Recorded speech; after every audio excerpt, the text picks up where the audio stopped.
अस्सलामुअलैकुम दोस्तों, welcome to मियां भाई न्यूज़। ये वीडियो उत्तर प्रदेश के बलरामपुर उतरौला का बताया जा रहा है, जिसमें देखा गया है कि एक हिंदुत्व से जुड़ा हुआ शख्स जिसका नाम राजेंद्र बताया जा रहा है, पब्लिक जगह पर बुर्का पहना हुआ घूम रहा था। लोगों को इसकी हरकतें कुछ अजीब और मशकूक लगी, जिसके बाद पुलिस ने इसे रोका और पूछा कि ये बुर्का क्यों पहना हुआ है। जब पुलिस ने इसे बुर्का उतारने को कहा तो इसकी असली पहचान सामने आ गई और पता चला कि ये एक मर्द है जो धोखा देने की नीयत से इस तरह का लिबास पहने हुए था। इस वाक़ये ने गहरा और संजीदा सवाल खड़ा कर दिया है। बुर्का मुस्लिम खातून के लिए सिर्फ एक कपड़ा नहीं होता, बल्कि उनका दीन, उनकी पहचान और उनकी सकाफती ज़िंदगी का हिस्सा होता है। जब कोई शख्स जानबूझकर इस तरह के मजहबी लिबास का गलत इस्तेमाल करता है तो उसका असर सिर्फ उस शख्स तक महदूद नहीं रहता, बल्कि पूरी कम्युनिटी को उसकी कीमत चुकानी पड़ती है। और जब ये लोग कोई गलत काम करते हैं तो ऐसे वाक़यात के बाद आम मुस्लिम खातून को बिना किसी गलती के शक की नज़रों से देखा जा रहा है। आप देखेंगे बिहार के अंदर ज्वेलरी शॉप के अंदर बुर्का पहनकर आने की परमिशन पर बैन लगा दिया गया है। यानी हो सकता है कि अनभक्तों की पूरी प्लानिंग होगी, ऐसी हरकतें करके किसी न किसी तरह बुर्के को बैन कराया जाए।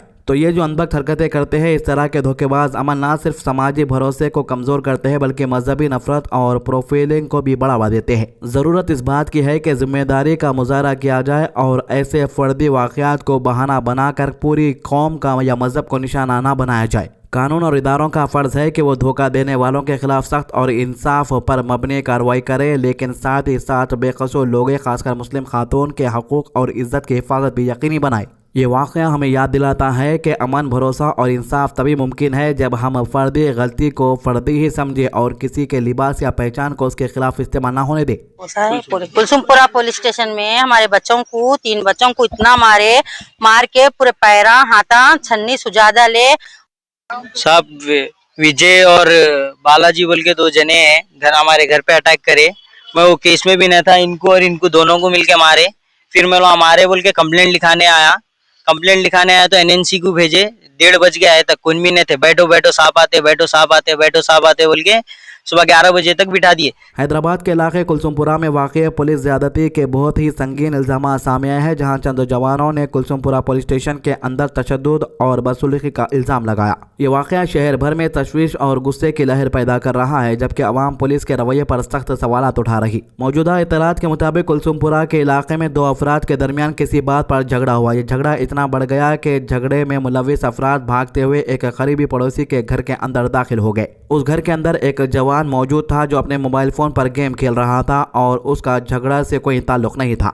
इल्ज़ाम ये लगाया जा रहा है कि झगड़े में शामिल अफराद को सुबह हुआ कि वो नौजवान झगड़े की वीडियो बना रहा है। इसी सुबह की बुनियाद पर उन लोगों ने अपने कुछ और साथियों को बुला लिया और मिलकर उस बेगुनाह नौजवान पर हमला कर दिया। नौजवान को बुरी तरह मारा पीटा गया, जिससे वो शदीद खौफ और ज़हनी दबाव का शिकार हो गया। इस हमले के बाद मुतासिर नौजवान और दूसरे अफराद इंसाफ की उम्मीद लेकर कुलसुमपुरा पुलिस स्टेशन पहुंचे ताकि अपनी शिकायत दर्ज करवा सके, लेकिन मुतासिर अफराद का कहना है कि पुलिस ने उनकी बात सुनने और कानूनी कार्रवाई शुरू करने के बजाय इनके साथ पुलिस स्टेशन के अंदर ही सख्त रवैया इख्तियार किया। मुतासिर अफराद के मुताबिक स्टेशन हाउस ऑफिसर और यहाँ मौजूद दूसरे पुलिस अफसरान ने इन्हें पुलिस स्टेशन के अंदर ही बुरी तरह मारा पीटा और तशद्दुद का निशाना बनाया। इनका कहना है कि तहकीकात के नाम पर इन्हें ज़द्दो-ख़ूब किया गया, गाली गलौज की गई और इन्हें शदीद ज़हनी और जिस्मानी तशद्दुद का सामना करना पड़ा। इस वाक़े ने पुलिस हिरासत में बदसलूकी और इख्तियारात के गलत इस्तेमाल पर संजीदा सवालात खड़े कर दिए हैं। मुतासिर अफराद का कहना है कि जब यह मदद और इंसाफ के लिए पुलिस के पास गए तो इन्हें यहाँ से भी जुल्म और ज़्यादती का सामना करना पड़ा, जो कि कानून और इंसाफ के बुनियादी उसूलों के बिल्कुल खिलाफ है। वाक़या सामने आने के बाद मुतासिर अफराद के घर वालों और इलाके के लोगों में सख्त गुस्सा और बेचैनी पाई जा रही है। मकामी अवाम ने मुतालबा किया है कि इस पूरे मामले की गैर जानिबदार और शफाफ तहकीकात कार्रवाई की जाए और जो पुलिस अक्सर इस ज़्यादती में मुलविस है उनके खिलाफ सख्त कानूनी कार्रवाई की जाए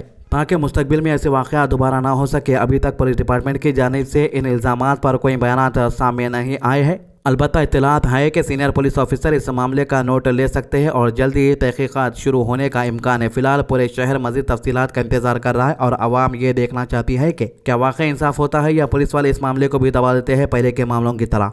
मैं तो खाली कंप्लेंट लिखाने आया था, मैं ये लड़ाई में हूँ भी नहीं। वो साहब बोल रहे भी ये नहीं है, बोलते बोल रहे लिटाओ इसको भी मारो बोल रहे। बेल्ट से लब्बर का बेल्ट है, उसको लेके गए 5 जने, पाँव रख रहे और दर्द हो रहा तो भी हम हिरे जुरे तो भी पाँव रखे। वो साहब है ना, साहब रख के पाँव रख रहे, दबा दे रहे, दबा के लटो मार रहे, लब्बर का बेल्ट मार रहे, लपा रहा, फिर हाथों में मार रहे, सुझा दिए, फिर टहला के फिर ठंडा हुए पीछे फिर मार रहे लेके आके।